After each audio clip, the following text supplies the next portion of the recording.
Se você pegar 2 historiadores, 3, 4, sobre, sei lá, Alemanha nazista, cara, olha só, eu não quero que aquilo nunca mais aconteça de novo. Quais são as 3 principais lições, cara, que eu devo aprender?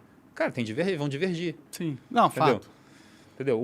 Talvez alguém fale sobre a liberdade de expressão, que na verdade não é bem isso, porque não tinha, vai... Eles pegam os discursos de Hitler e falam, nossa, olha o tanto de gente que ele cativou e tal. Mas aquilo não era liberdade de expressão.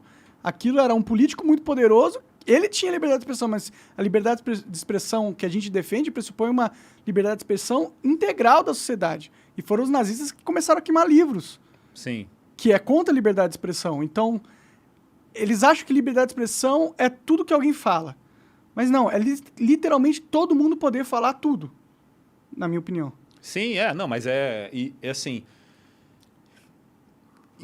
E não só o que eles falam, mas o que eles também não falam, né? Então, por exemplo, você teve desde o início, basicamente, que assim, quando a Primeira Guerra acabou, você teve uma Revolução de Novembro de 18 que acabou com o Império Alemão e meio que inaugurou assim, a República, que se chamou República de Weimar, e ali com a Constituição de 1919.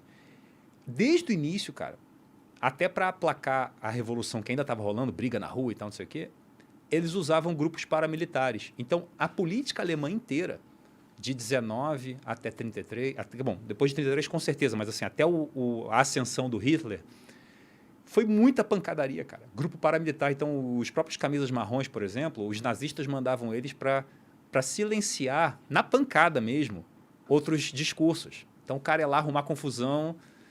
Pô, cara, só a loucura de você imaginar que cada partido tinha um grupo paramilitar para brigar na rua. Pô, isso já é um negócio assim... Já é um negócio uma bizarro. distopia máxima ali, né? Então... A política na violência. Então, por exemplo, alguns historiadores, cara, respeitados, tipo Richard Evans, por exemplo, eles falam, cara, a verdade é que assim, quando você olha a situação da Alemanha, nunca teve muita chance aquela democracia. É uma opinião, tem gente que tem outra opinião. O Eric White, que é um outro historiador, tem outra opinião, mas... É uma opinião forte, cara, que você imagina assim, aquela confusão toda, aquela violência na rua. Então, para mim é incompleto você chegar e falar só sobre o discurso, a propaganda nazista, que realmente era uma máquina forte de propaganda. Você falar só sobre a propaganda nazista e não falar sobre a violência nazista que já existia nas ruas. A intimidação, impedir alguém de fazer um discurso, a gente quebrar um cara, porra... Então, assim, sim, quebrar um cara que deu um discurso de esquerda, enfim, você teve uma série de restrições à liberdade de expressão e isso não é falado. Então, não sei, cara, eu tenho a impressão de que essa visão também da Alemanha é muito condicionada pelo filme do Chaplin, sabe? O Grande Ditador. Eu sou meio... Não, mas assim, uma coisa meio caricata. Porque quando você entra na história, claro, você tem a propaganda nazista, mas aquilo é um fator entre muitos outros. Sim.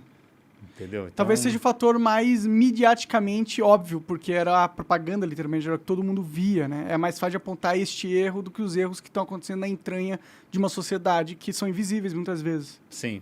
Não, exato. Então, cara, assim, para mim, então assim, pegando essa questão que a gente falou antes da rede social e tal, e também esse tema de Alemanha, você vê que, cara, todos esses temas se misturam com o tema da liberdade de expressão, e ficou um tema, cara, é um trabalho difícil pra gente, vamos dizer, que defende. Pra mim é impossível.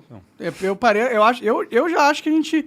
Eu não sou um cara muito religioso, mas eu acho que a Bíblia acertou em cheio na parte do Apocalipse, cara. Eu acho que a gente tá indo pra lá, velho. Porque não dá, tipo... Eu tinha a crença que eu era um... Porra, eu tinha 10 anos aí falando coisa na internet e que eu tinha uma certa liberdade pra me expressar. E eu tava completamente enganado. Eu não tenho. Eu não tive, eu não tenho. E se eu não tenho, quem tem? Se alguém que tem fama e tem sei lá, um poder aquisitivo legal, não tem o poder para falar o que pensa, quem tem? Eu acho que ninguém tem.